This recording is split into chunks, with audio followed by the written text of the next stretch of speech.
First of all, I wanted to welcome a group of students from Cabot Academy in Durham who have joined us. You're very welcome.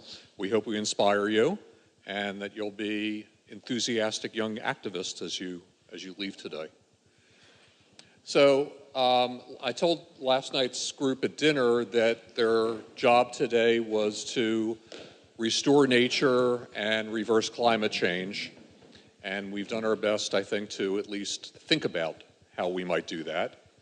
I think over the course of the past 2.5 days, we've had multiple perspectives and some just remarkable synergies. So I congratulate you all on your thoughtfulness and how you've brought provocation as well as depth to our conversations. So to wrap things up today, we've asked the various moderators from the panels to join together. And we have Matthew Booker, Stephen Roady, Joni Adamson, Deborah Ross, our keynoters, Subhankar Banerjee, and Robin Visser. And our Vice President for Scholarly Programs, Tanya Munz, is going to moderate the moderators. So I will turn the mic over to her. And we'll have some time for Q&A at the end. Thank you. You can see we're exhausting our stage capacity here. So thank you all. So I have tried to frame a few questions that can help us wrap up these incredibly rich and diverse presentations we've been hearing over the last few days. There is so much to ask, so I've tried to keep it at kind of a high level, understanding that there needs to be more questions or there need to be other questions from the audience. So I'll just ask 3 questions to get us started and then we'll open it up. A lot of what we've talked about in these last days on environmental humanities has had to do with the issue of making things visible and seeing things. And that in order to understand them, they need to be made visible. And we talked about different time scales for doing that. But my question to you all is, what in your view still needs to be most urgently made visible in the context of this discussion that we've had about the environment?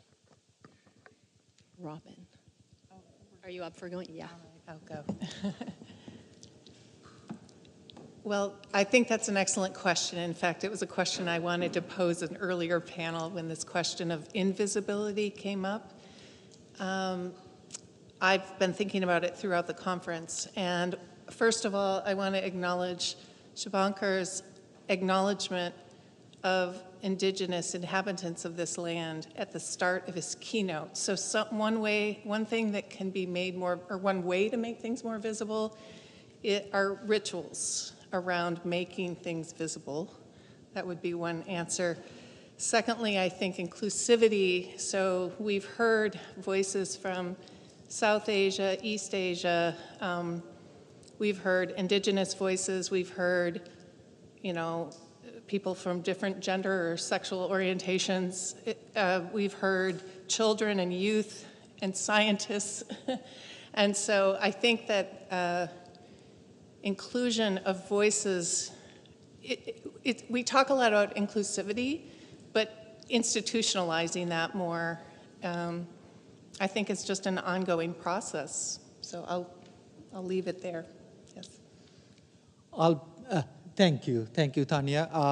And I'll basically repeat or add to what Robin just mentioned, that foregrounding, not only just inclusivity, but foregrounding indigenous marginalized voices, what we would call the periphery. I think periphery needs to come at the center.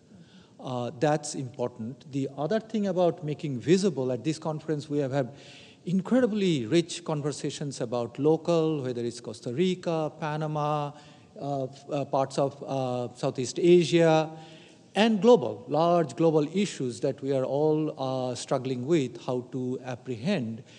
But one thing that needs to be made visible and would be good to sort of start talking more and more is the transnational connections among these things, from going from very, very local to these large global issues, whether it's the political or economic ambitions of a nation state or various institutions, or corporations. So I think those transnational connections make visible the other hidden side of injustice. So I think that more work is needed there.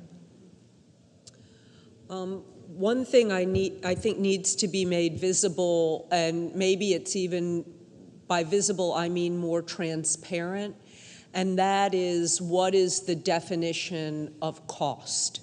So on our panel, we talked about what is the cost of having an entire rainforest be decimated in order to make palm oil. So people want to have a cheap way to make palm oil, but what is going to be the long-term cost of losing that rainforest?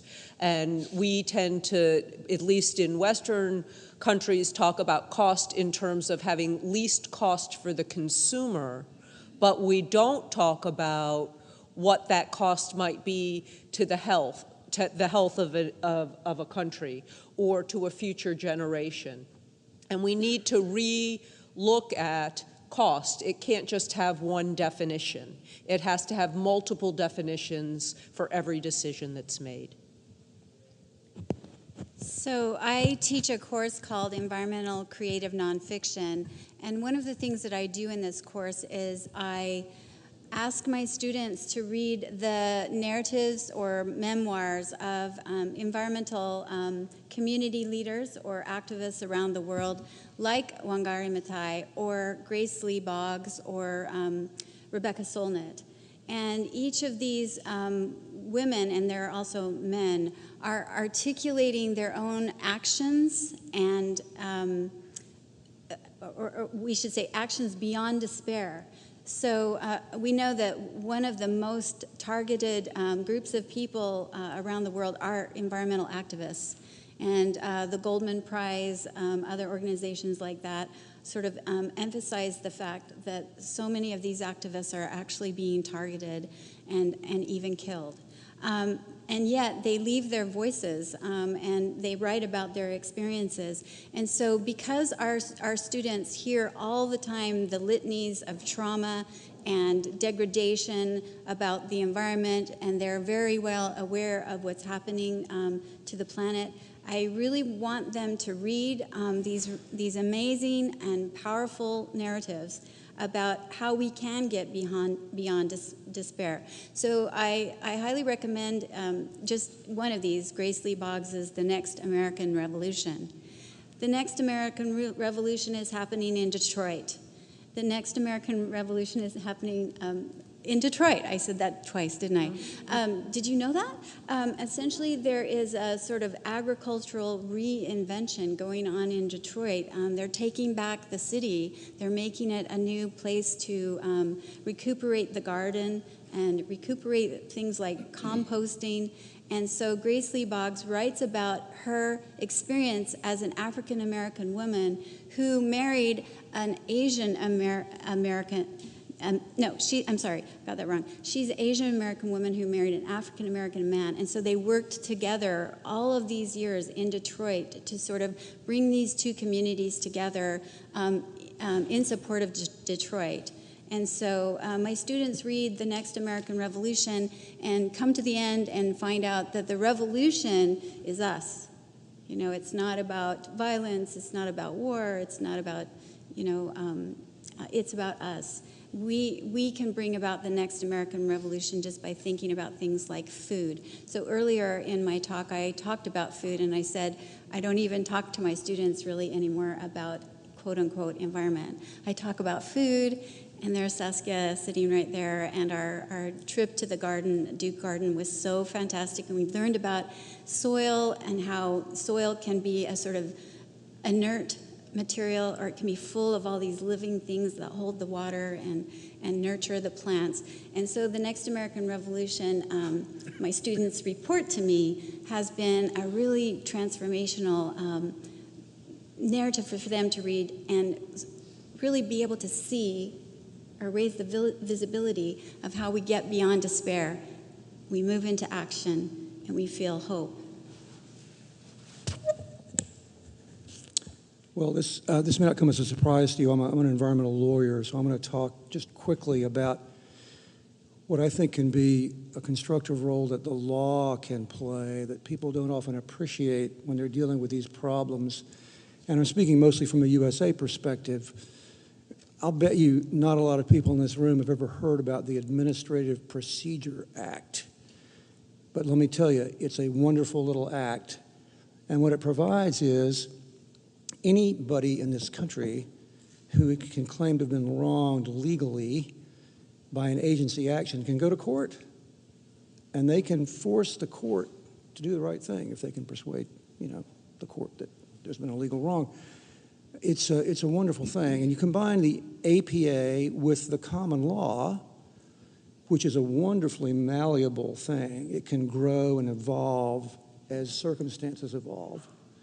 I think those two things together can be really powerful. And in this country, we're blessed in a sense because beginning in the 1970s, we have had this avalanche of federal environmental statutes come down that give citizens the right to sue over clean air and clean water. There's a wonderful lot of ammunition there. And I have to say, I've spent about 40 years litigating those kinds of cases, and you don't win all of them, but you win a lot of them. And maybe we'll get later to some of the things that have been going on sort of on the prevention side. So Tanya, as I understood your question, it was, what needs to be made visible if we're going to make progress towards some of the great environmental challenges that face us? And I would say that maybe the good news and the bad news is that the crises we face, the environmental problems we face, they didn't begin today or yesterday. They have deep roots. And for example, as we saw when we were at the Duke Farm, the soils that came off, the rate of erosion of farm soils in the Piedmont was much greater a century ago than it is today. So some of the damage is long-standing, and it has already been done. The great carbon loading of the atmosphere that we're concerned about with climate change, a lot of that happened a long time ago. It didn't just begin. It's not only your fault.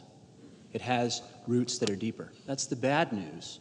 But the good news is that this also means that the solutions to those problems can also be found in the past as well.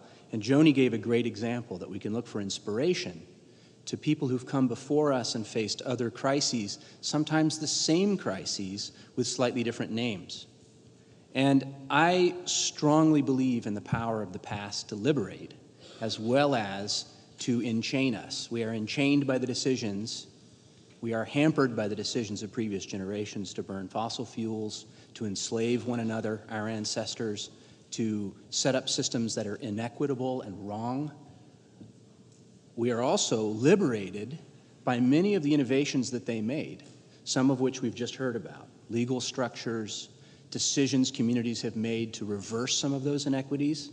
And I feel like the past is this massive opportunity for us to look for solutions as well as to understand the roots of the problems. My second question has to do with the kind of sub-theme of our conference today, and that is about theory and practice. So I would like to ask each of you to talk to us a little bit about how you think theory and practice can or should come together to address the environmental degradation and climate change that we face. Right. So as you heard earlier in the earlier panel, I am impressed by the intersectionality between theory and practice in Taiwan as a model. And I'm just going to mention one indigenous writer in Taiwan.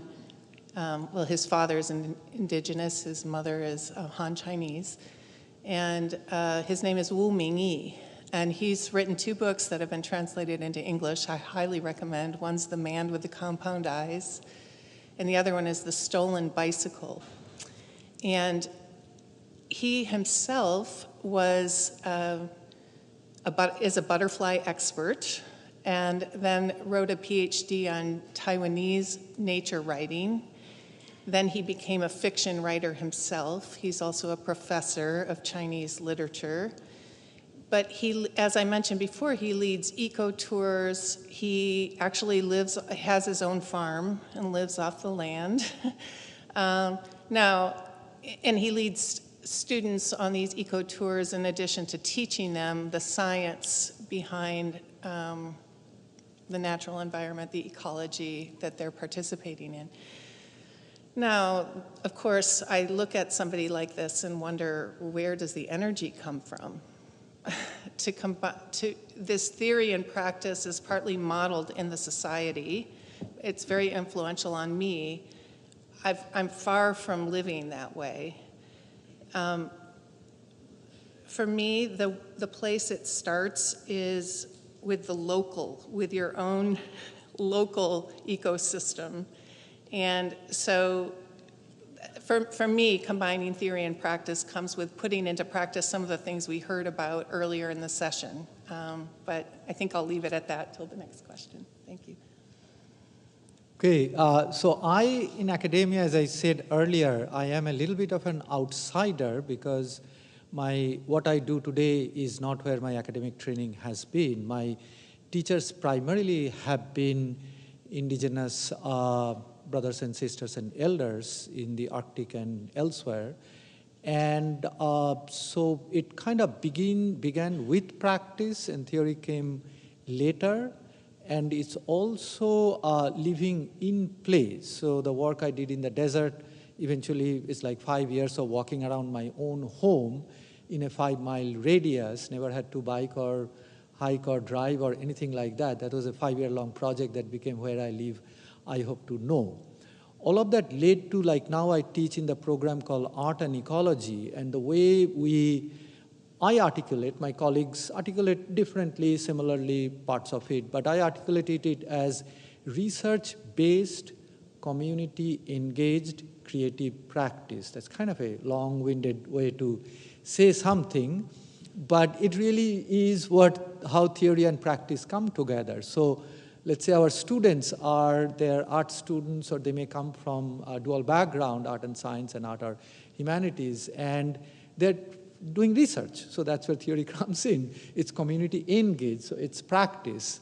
And then they're doing their own creative practice. So theory and practice is naturally coming together for a lot of our students, and I want to also honor the presentation that Bethany Wiggins gave, and several other speakers at the conference, and she basically articulated and one thing she highlighted, we didn't get into the discussion, is sometimes when you work with an artist, it opens up new path for research. I thought that was a very striking comment coming from an eminent humanities scholar. So that and then working with the students, working with community partners, I think that's where the great transition in academia is taking place, is our active, not just our willingness, our active efforts to engage our communities as stakeholders and as partners in production of knowledge, and empowering our students to become our colleagues and partners in that process of production of knowledge. So theory and practice are really happening at the level of practice today, which is the most encouraging thing for many of us in academia, including the work that Saskia, you are doing, and many here that we are doing. So it's coming together quite naturally without being forced. Yeah. I would say that the thing that makes the difference between whether or not your theory can become a practice is basically people. So there's always going to be people, there are always going to be people who want to make that theory a reality, and bring it into process. So perfect example would be to have renewable energy and, carbon-free ways of producing that energy. And there are going to be people who try to do that and have creative ideas and find ways to do it economically. But there are always going to be the people who want things to not change.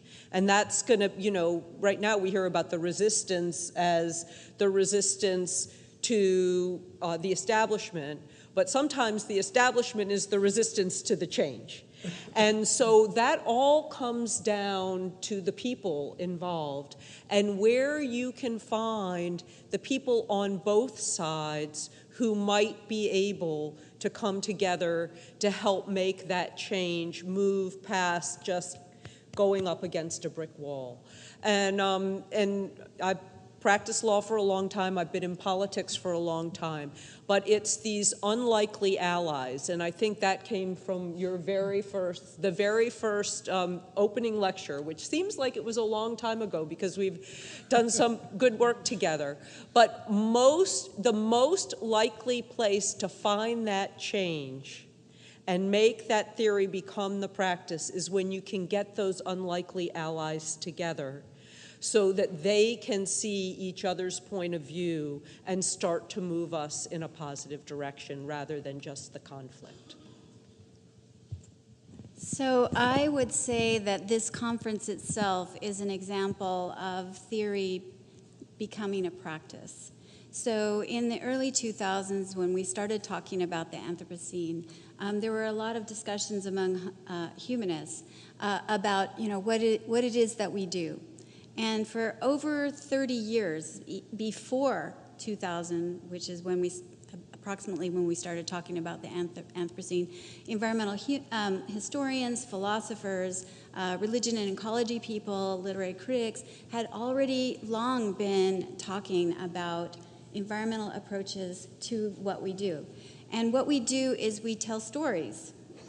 Maybe we read novels, or maybe we analyze novels, or maybe we write histories.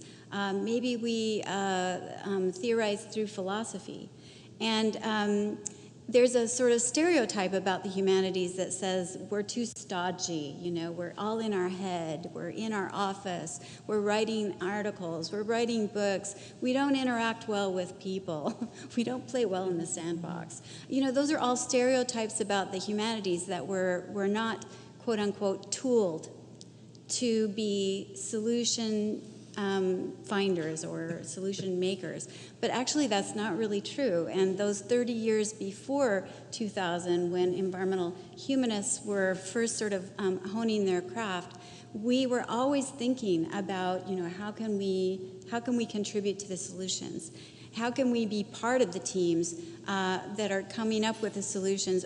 And even more than that, how can we lead the teams that are going to find the solutions in the future?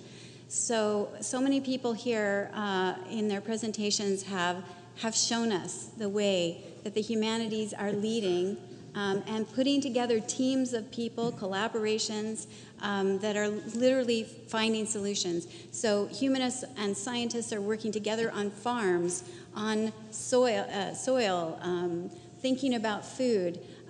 Julie's presentation was such a beautiful discussion about her work in community in Panama with the Bunan people and theorizing relationality and redistribution, but then putting it into practice.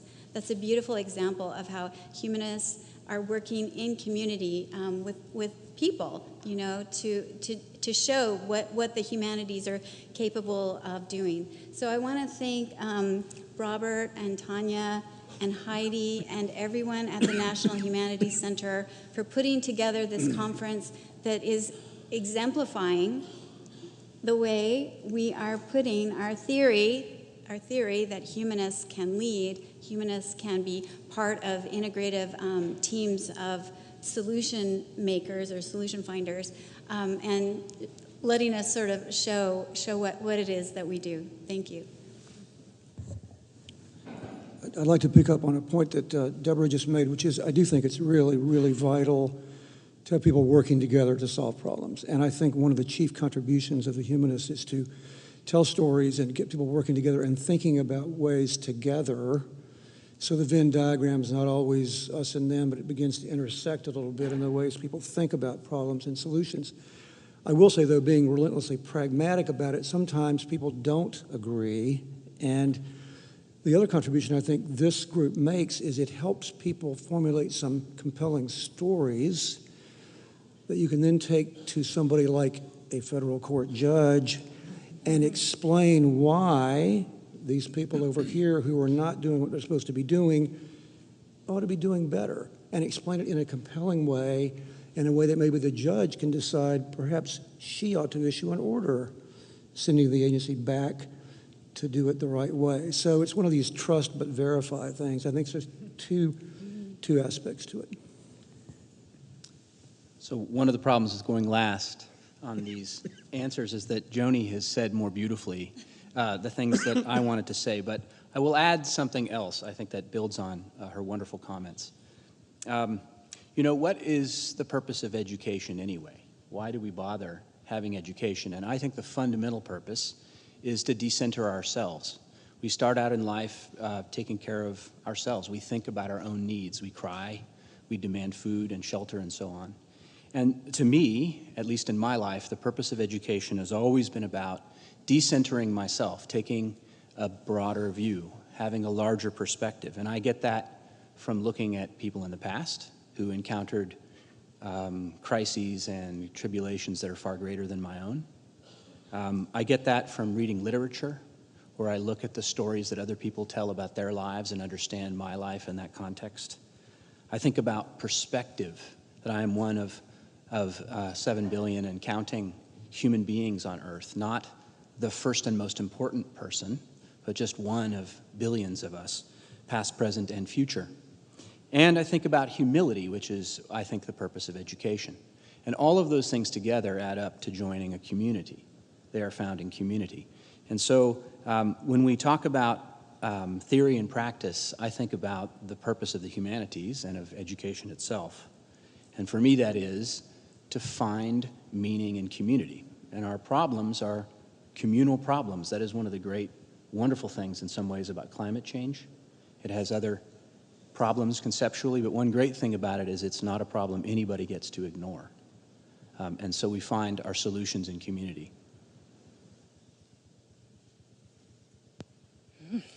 So my final question brings us to really the overarching theme of the conference. And I should say, this conference has been a long time in the planning, and we had 4 people who really helped us think about what these panels ought to be and who we wanted to invite, and just really helped us conceptualize.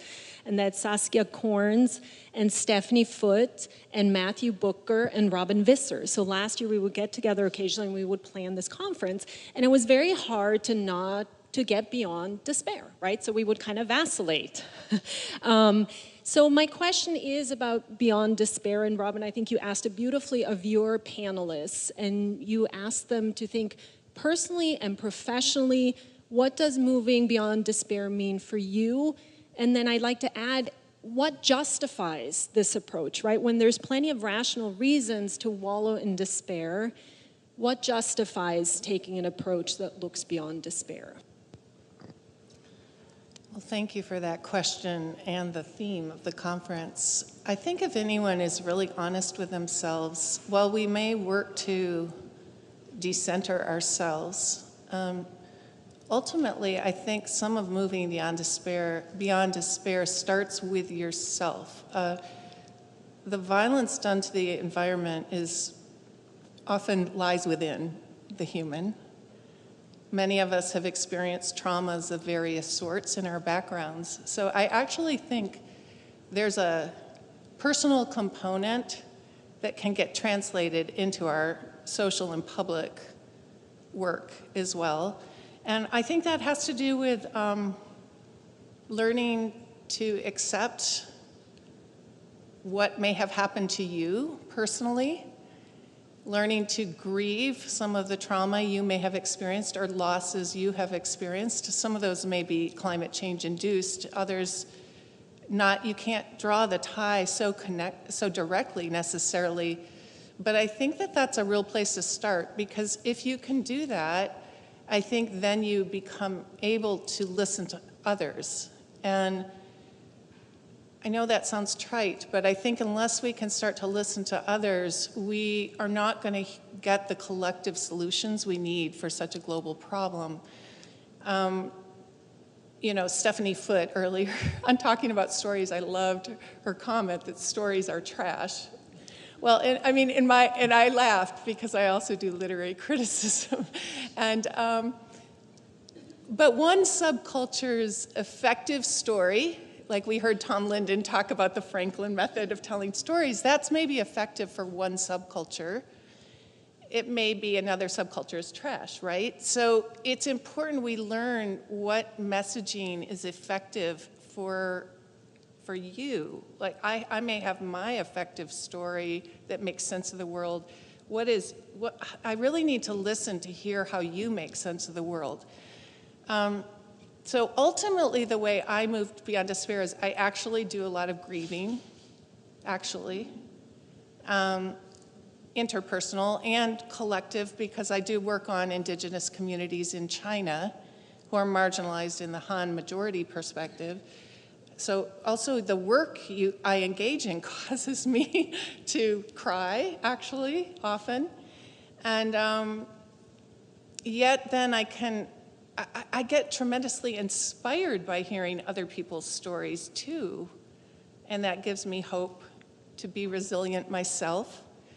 So that sounds very personal, and very counterintuitive to a global solution, but I think the solution starts locally, and then a lot of local stories can intersect. There's a lot more similarities than we might realize, but you have to kind of know what the local story is, including your own, to really hear other stories, in my opinion. But that is what moves me beyond despair. Thanks.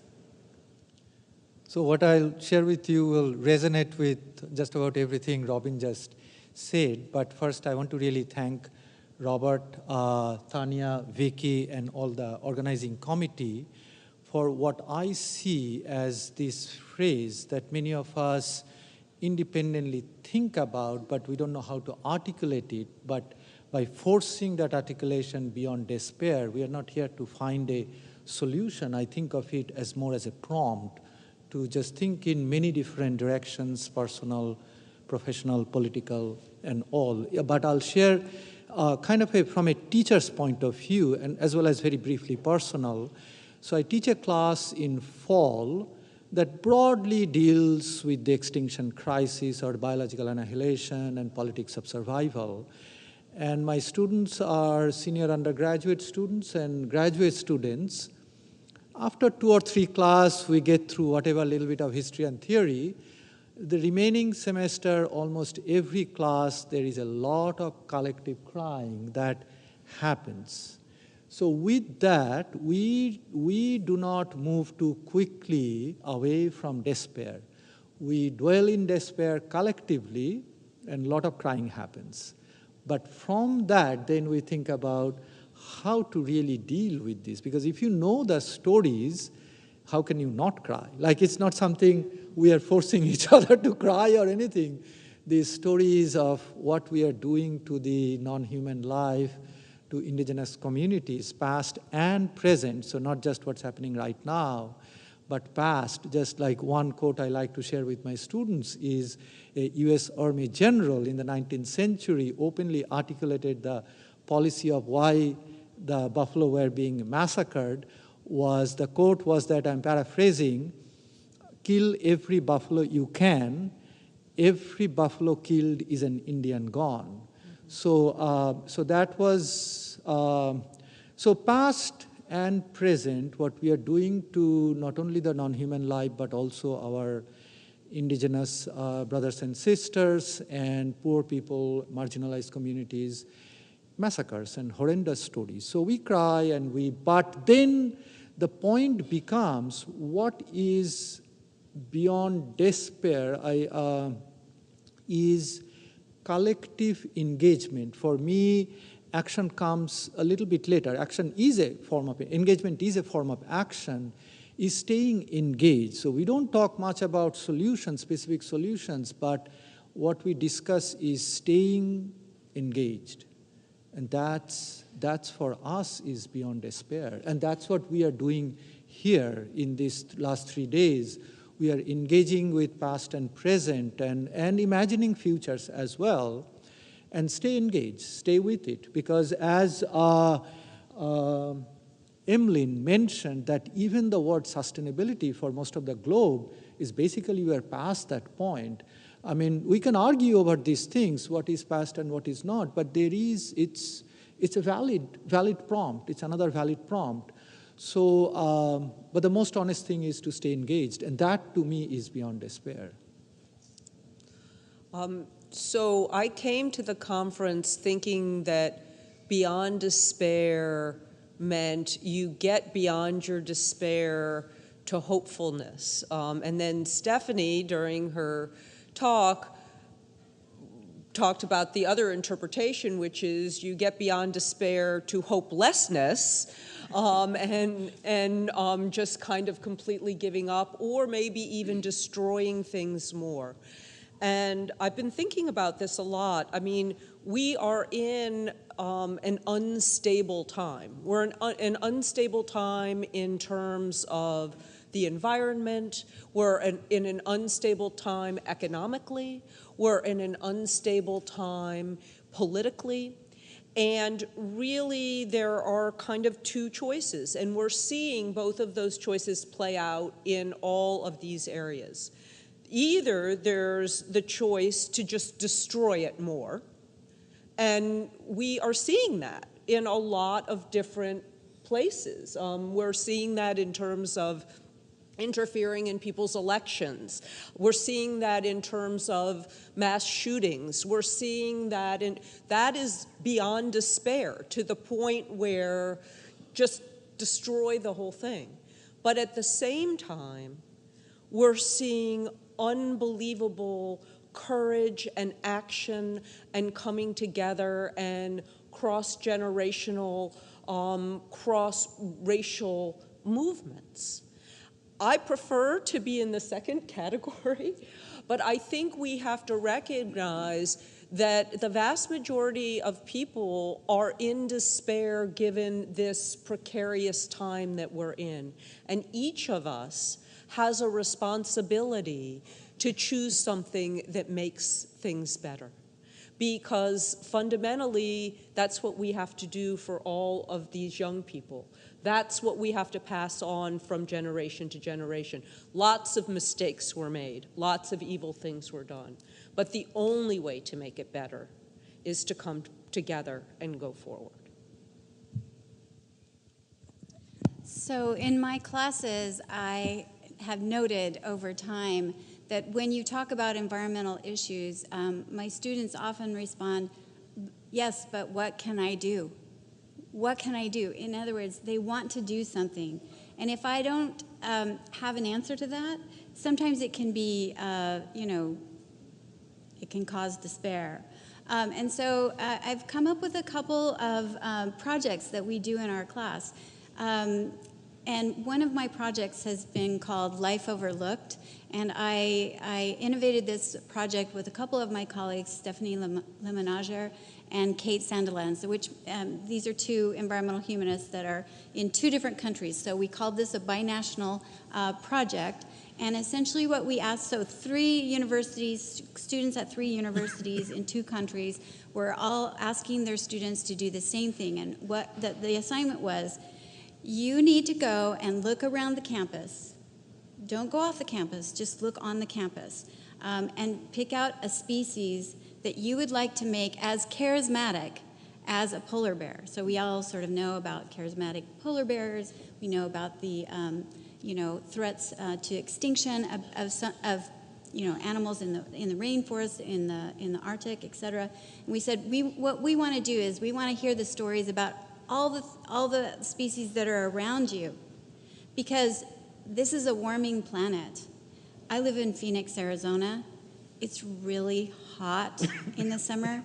We sort of know what it's going to be like in the future. By 2050, most human beings on the planet, about 80% of human beings on the planet, will live in a city. And most of those cities will be desert cities because of climate change. So we said, let's look at this campus as an urban lab to sort of experiment about, how are we going to live in the city? Because if we can't learn how to live in the city, why would we care about what's outside the city? So I asked my students to look around them and see the quote-unquote nature around them.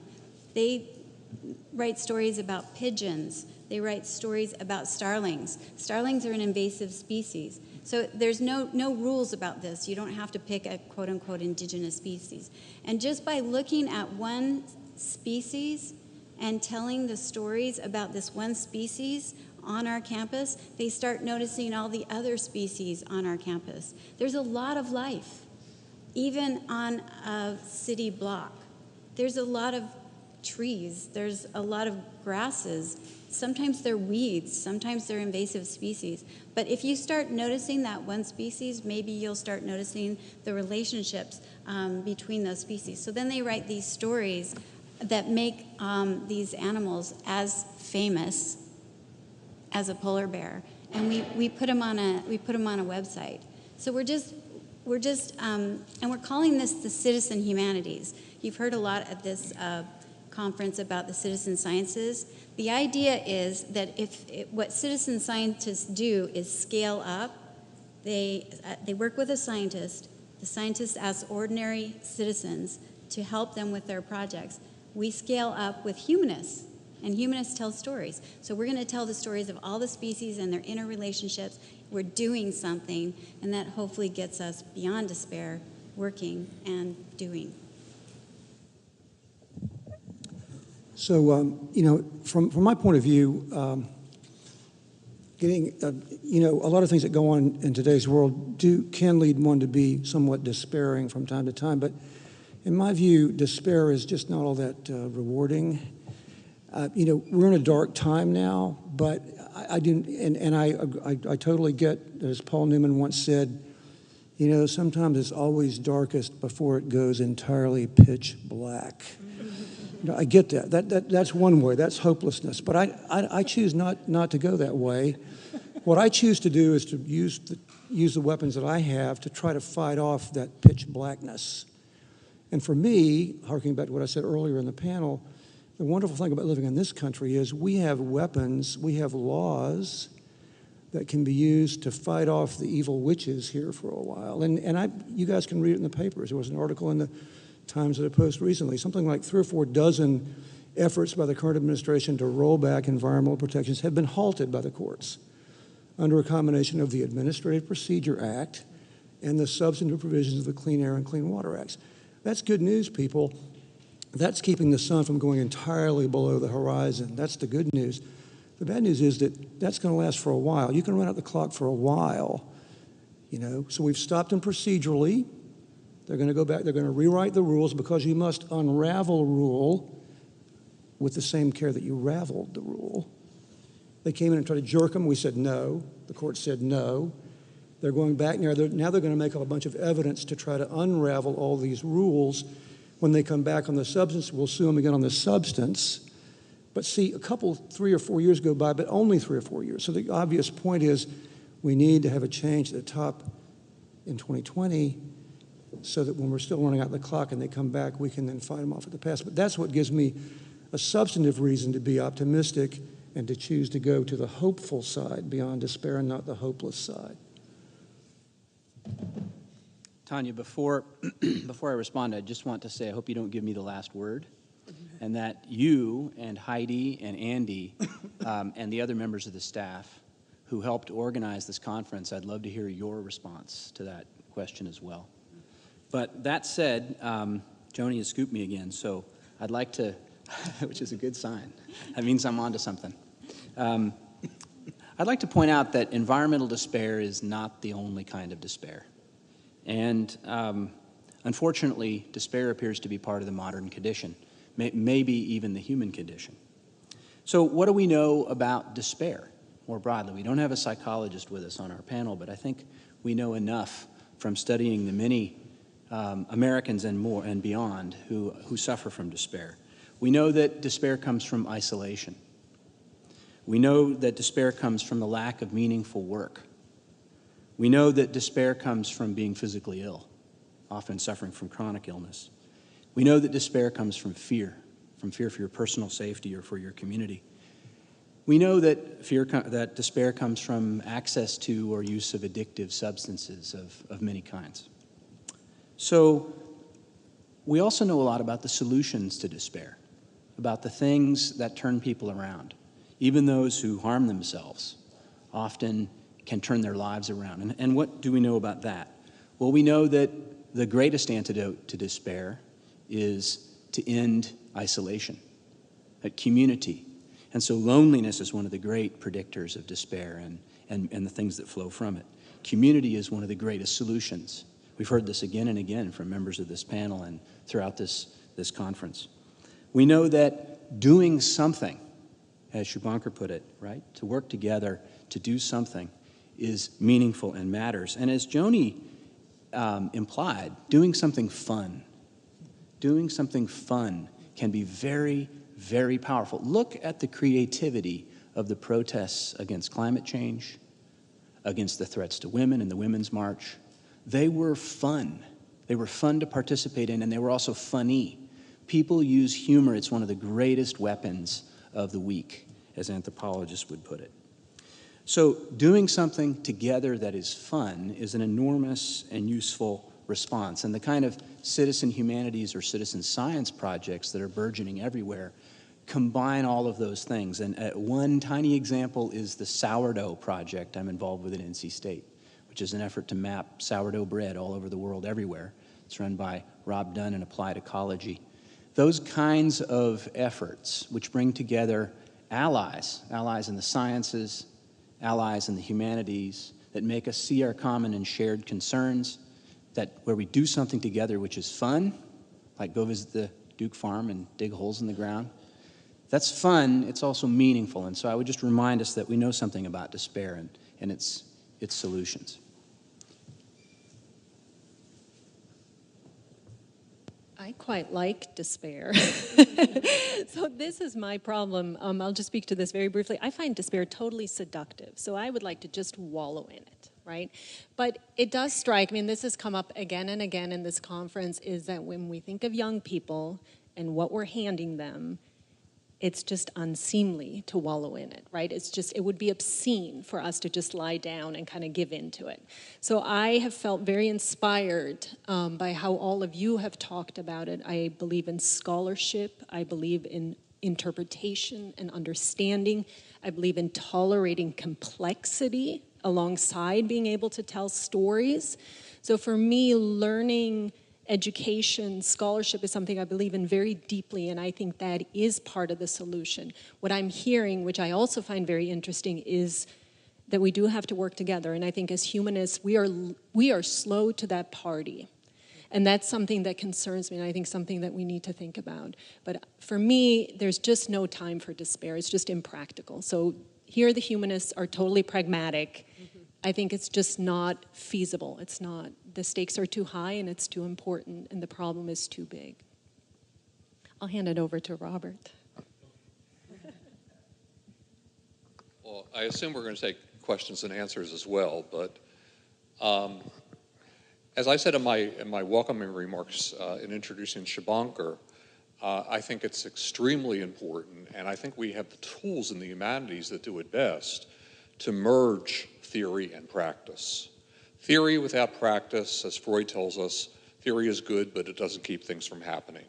We have to convert our theorizing to practice.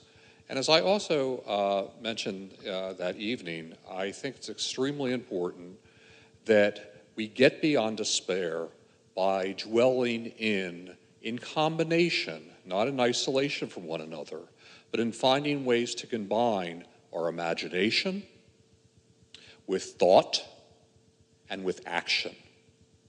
And imagination without thought and action, thought without imagination and action, action without thought and imagination doesn't work.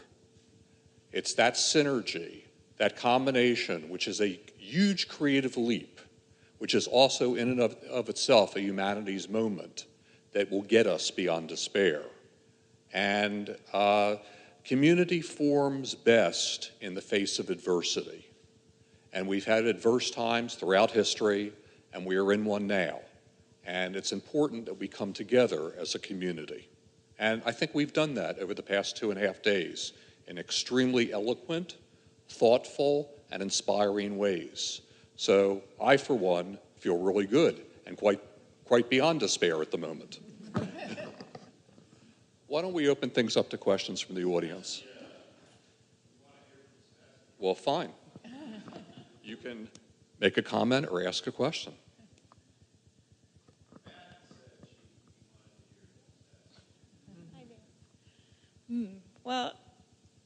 was just sitting with what's been said, and there's part of me that thinks that we know nothing about despair right now. We have seen nothing yet.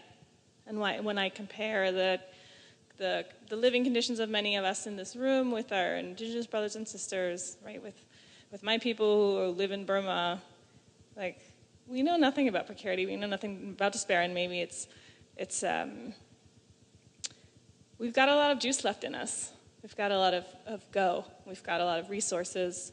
We have a lot of insights, imagination, creativity, things at our disposal, and maybe that's where we should be looking towards our inner resources as well as our outer resources to make some things happen.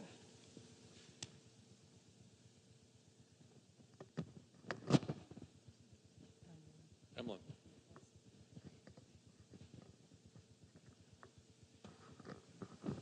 Thank you. This last session has become quite philosophical and deep, looking around and behind what we've been talking about. I want to, it's occurred to me hearing this last panel as you took these three questions that there's been two words that maybe among many that haven't gotten airtime in the last 2 days, and that is the role of leadership and the term which we hear about a lot in the news, at least in what's missing context, not what's present, which is a moral compass.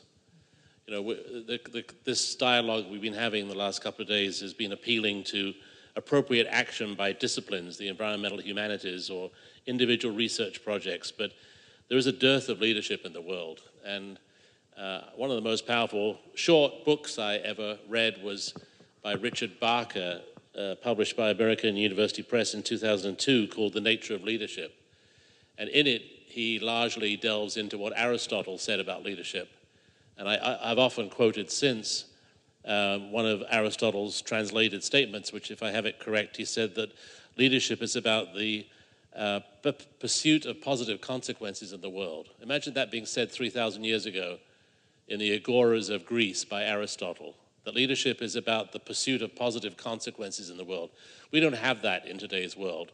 The nightly news is filled with horrible stories of leaders who have gone AWOL, of countries like Brunei, and we're still patronizing hotels that the Sultan of Brunei owns. You may have heard this story. It's too disgusting to mention in daylight what's going on in Brunei. I feel embarrassed that I was invited there to a conference several years ago to speak, and it was the rise of fundamental religion was just becoming. I wish I'd never gone. I feel embarrassed by the trip I took.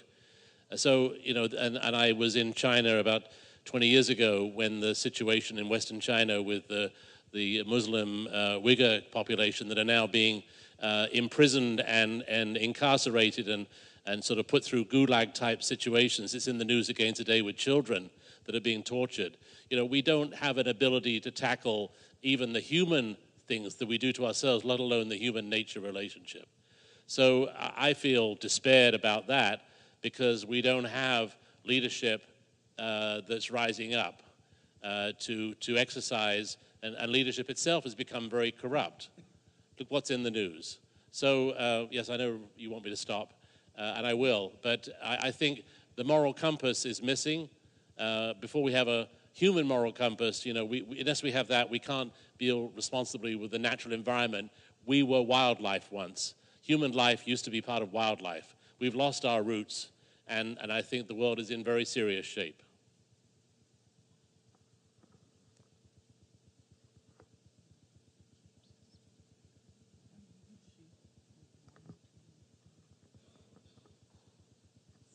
So I'd like to speak to story power. So much has been said about story power as a solution. I'm thinking of a little book written by Salman Rushdie, Haroun and the Sea of Stories. And in that, there is one character called Khatam Shud. And he says, I can control the whole world. But there is one person I cannot control, and that is the man with the imagination, the creative artist. So the moral, of course, that to keep one's creativity is to preserve one's freedom and to write from there. And I'm also thinking of Kierkegaard, the philosopher, a Danish philosopher, who said, a literature of despair is a contradiction in terms, because once despair becomes creative literature, and then I'm not quoting anymore, but there's a transcendence beyond that. So this sense of that we talk of stories and being told to us, and then the oral tradition in literature, and then the inheritance of loss when the storytellers and the listeners die. But then new stories have to be told, and then we're looking for new narratives. And it's our creativity and our ability to remain free. I guess that would be one hope, a point of hope.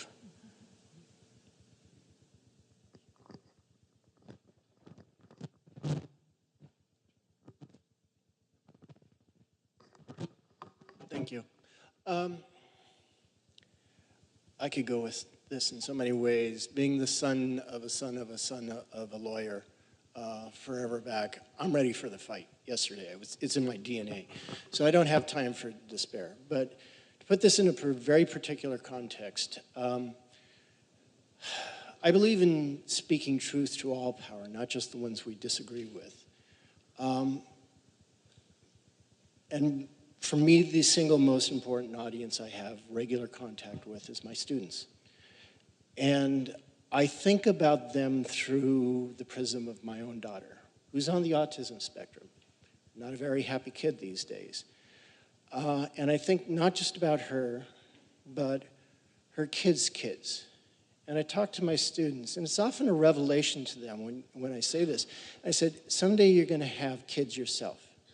Your perspective is going to change radically immediately at that point.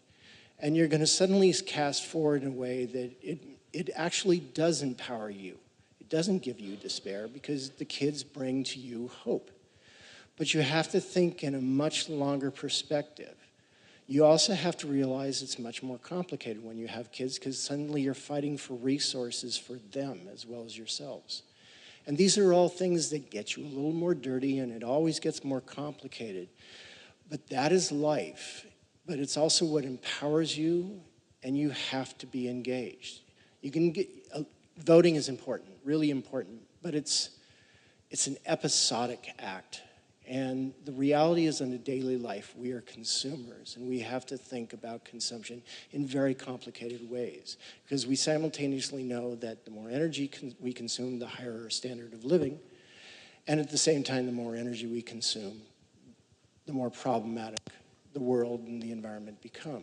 And those are not easy calculations to engage in. But those are the very real world calculations we have to deal with. The other thing I tell them is, they got to get involved right now, and they've got to get not just my generation, but their parents' generation off the stage, because we've already failed. And they're the ones that are going to have the solution, because they're the ones that are going to have the most creativity and the least dedication right now to the status quo.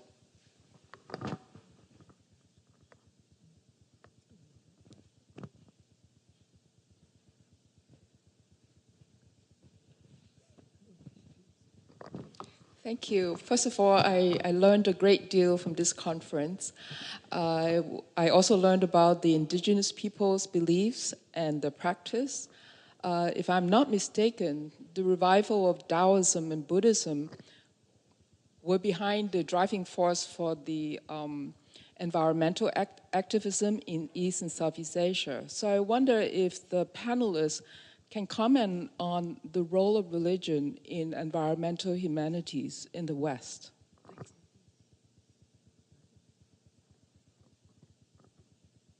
In the West. In the West, okay. She's asking about the West, right? The role of religion in the environmental humanities in the West. I think that there have been times when religion has provided that moral compass and times when religion has utterly failed us.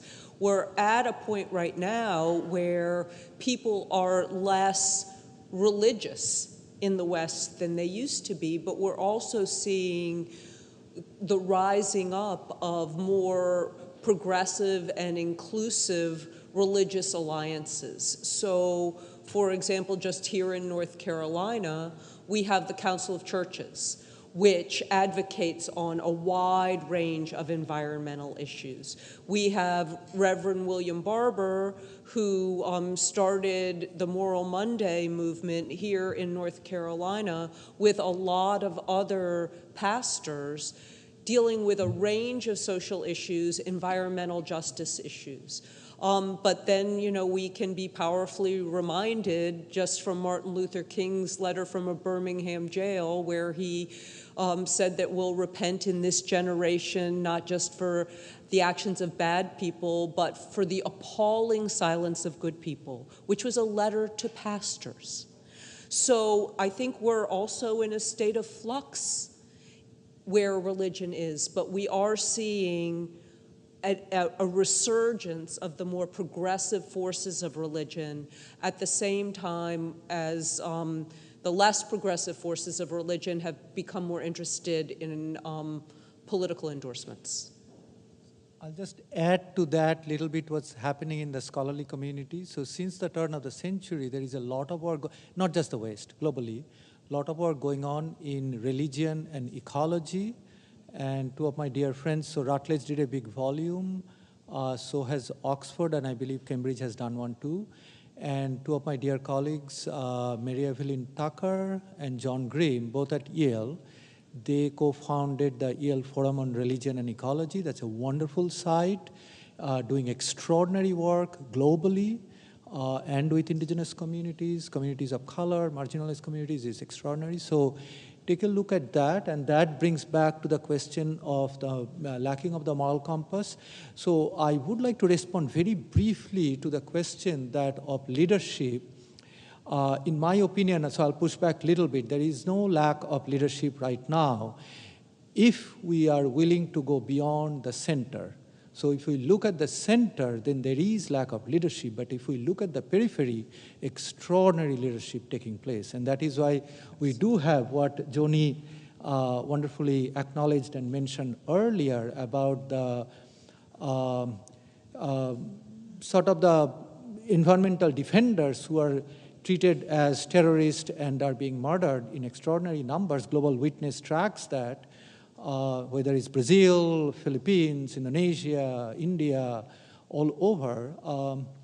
So it's not lack of leadership. And the leadership on that front, because we have a lot of young people, we are seeing what is just 2 weeks ago happened with the March 15th march, where students from 140 countries, if I'm not mistaken, millions, walked out. So you all are, and your cohorts are providing the leadership. So I don't think there is lack of leadership, but it's looking away from center and toward the periphery is. Just to clarify, I'm just pointing my finger at that middle level of rising leadership, which I agree exists and is uplifting in policy, but those who are actually occupying positions of leading countries who sit around the United Nations.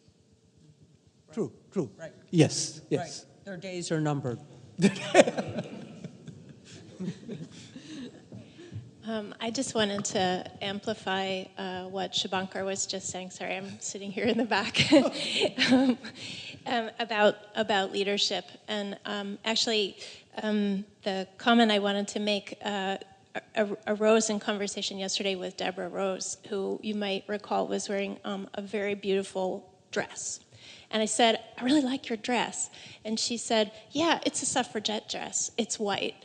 And I wouldn't have thought of that had she not said that to me. And I'm sharing that with you because I think it's really important to look for leadership and leading examples in places where you might not expect to see it.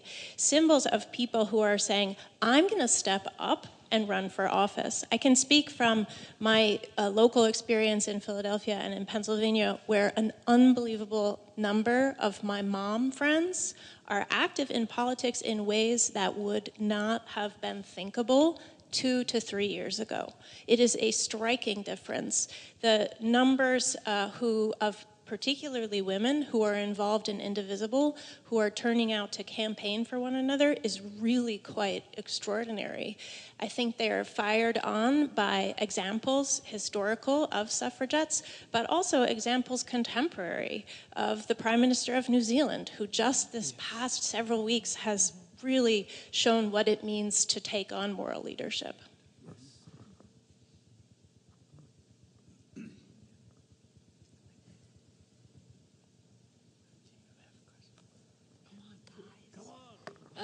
Following up on this issue of leadership, while you were talking and mentioning books that were, in a way, contributing to emphasize the power of what comes from the fringes, there was some years ago a book was published by Paul Hawken titled Blessed Unrest, and the subtitle was How the Largest Movement in the World Came into Being and Why No One Saw It Coming.